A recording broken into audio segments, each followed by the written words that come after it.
శుభోదయం అండి అందరికీ. ఈరోజు మరో కొత్త వంటకంతో మీ ముందుకు వచ్చేసానండి. ఇదే బంగాళదుంప టమాటాతో చేసిన కూర్మా. మనం చూడడానికి ఇది ఎంత కలర్ఫుల్గా ఉందో తినడానికి కూడా అంతే రుచిగా ఉంటుందండి.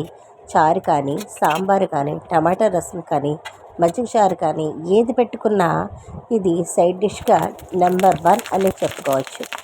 బాణలి తీసుకుని 2-3 స్పూన్లు పప్పు నూనె వేసుకుని కాస్తంత కరివేపాకు వేసి చిట్లనివ్వాలండి. దీనికోసం మనము ఒక పేస్ట్ అయితే రెడీ చేసి పెట్టుకోవాలండి.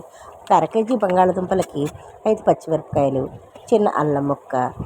మనం వెల్లుల్లి అనేది ఆప్షనల్ అండి. వెల్లుల్లి తినని రోజుల్లో వెల్లుల్లిని అయితే అవాయిడ్ చేసేయచ్చు. ఇప్పుడు మనం వెల్లుల్లి వేసుకున్నామండి. వెల్లుల్లి అలాగే కొంచెం అంతా పసుపు కూడా ఇందులో వేసుకోవాలండి. తర్వాత వేసుకున్నా పర్వాలేదు.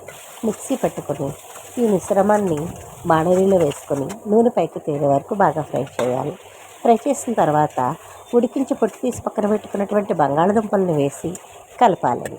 మనం ఏదైతే మిక్సీ జార్ ఉంటుందో అందులో కొన్ని నీళ్లు పోసుకొని ఈ కర్రీలో వేసి మూత పెట్టుకొని బాగా ఉడికించాలండి. బాగా ఉడికిన తర్వాత దీన్ని దగ్గరగా ఫ్రైలాగే చేయాలండి.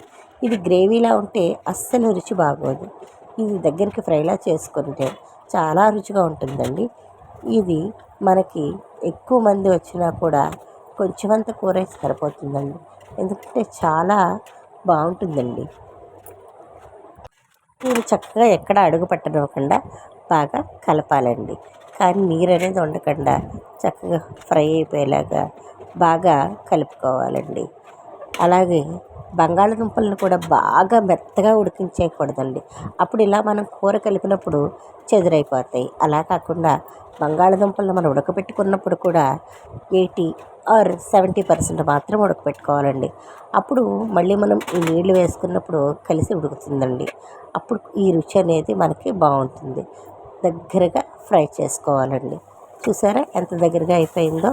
ఇంకా కావాలంటే ఇంకా కూడా దగ్గరగా చేసుకుంటారండి.